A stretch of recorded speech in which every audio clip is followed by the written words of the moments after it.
In 1990, Darkman lit up the big screen. The R-rated US science fiction horror, see also The Evil Dead, Spider-Man and Sam Raimi retrospectives, made its $16 million budget 3 times worldwide back, was a hit with audiences and critics, and got till 1996 2 direct-to-video sequels by TV specialist Bradford May.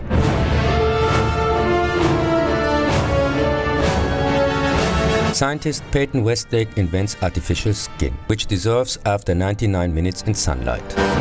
When his laboratory got attacked, he lands after an explosion unidentifiably disfigured in the river, is officially declared dead and admitted as an unknown in a special clinic for burn victims. To relieve his pain, a part of his nerve center in his brain is severed so that he no longer feels anything. After his escape, he uses his skin invention to take revenge on his assassins by reproducing their faces and causing chaos and confusion as Darkman.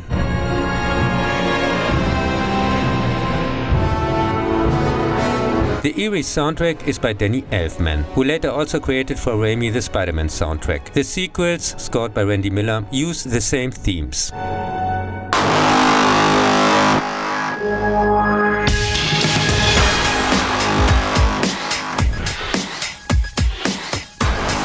Back then, Raimi didn't manage to get the rights for Shadow or Batman. So he created his own superhero, inspired by old Universal monsters like the Invisible Man. Darkman is awesome, brilliantly cast, excitingly staged, with spectacular cinematography and remarkable effects for the time. He's the best Phantom of the Opera interpretation so far, and also one of the best superhero movies, which is not even based on a comic. Comic books, novels and video games came later. In the final, Peyton manages to take out most of the criminal henchmen. Their leader Durant crashes his helicopter into the wall of a tunnel and, disguised as him, meets with the actual mastermind, a construction magnate, who has meanwhile kidnapped his girlfriend Julie. After a final showdown, he falls to his death from his own construction project. Precisely, Darkman deliberately drops him, explains to Julie that he can no longer be Westlake, and disappears into the anonymity of another mask. In 1992 there was a 22-minute TV pilot. It retells the story from the movie and introduces, except Larry Drake again as Durant, with a new cast, several new characters, and also uses some scenes from the original. In this version, Peyton is already married to Julie and she dies in the explosion. The extremely unimaginative and boring episode was never broadcast or picked up as a series.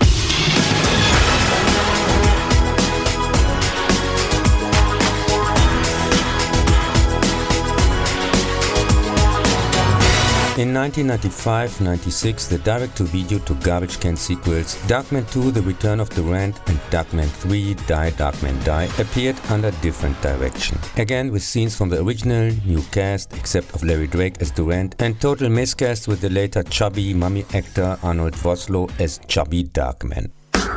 Part 3 was actually planned as Part 2, but was pushed back after Larry Drake was available.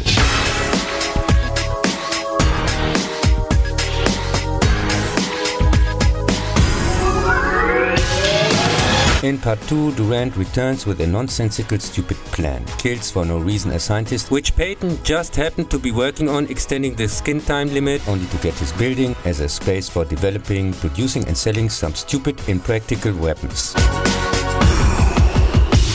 The movie is unwatchable, infantile garbage, and only copies one-on-one all of the plot points of the original, just in worse. Here too, Peyton infiltrates the criminal gang in disguise, plays them off against others. Durant plays practically also the part of the construction magnate from the first movie, which Julie didn't suspect at first, and finally kidnaps the scientist's sister to sell him the property, and ends up, after her rescue, in another vehicle explosion.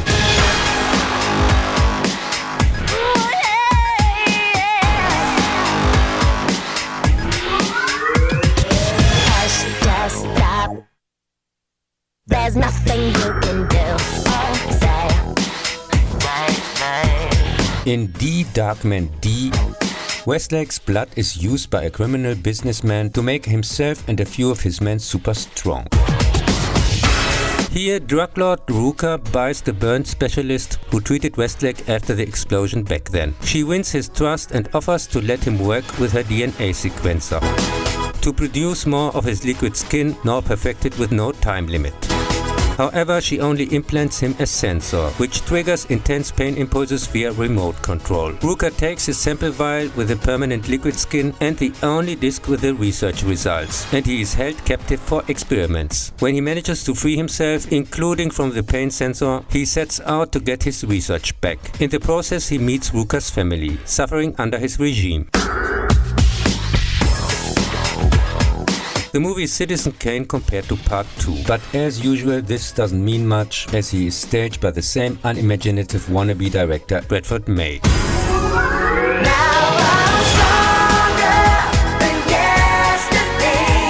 There are also some changes to the basic plot, such as with Darkman's creation, now with some Voslo scenes. The burn specialist is a new character who was added later.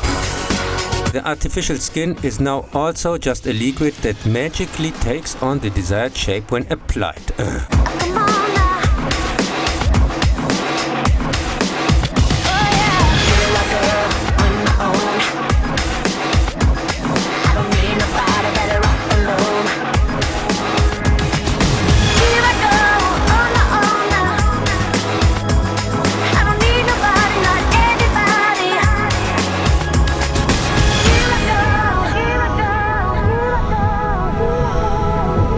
As usual with masks and imitated voices, Peyton is able to destroy Ruka's organization, who uses his own family as a shield, destroys the disc, his daughter gets disfigured during the fight and falls to his death. Here I go. Stronger than yesterday. It's nothing but a mile away.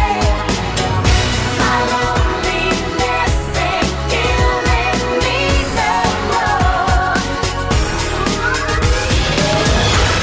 In the end, Westlake appears in the hospital, leaves the girl his only sample of the permanent liquid skin, and retreats alone into the night. My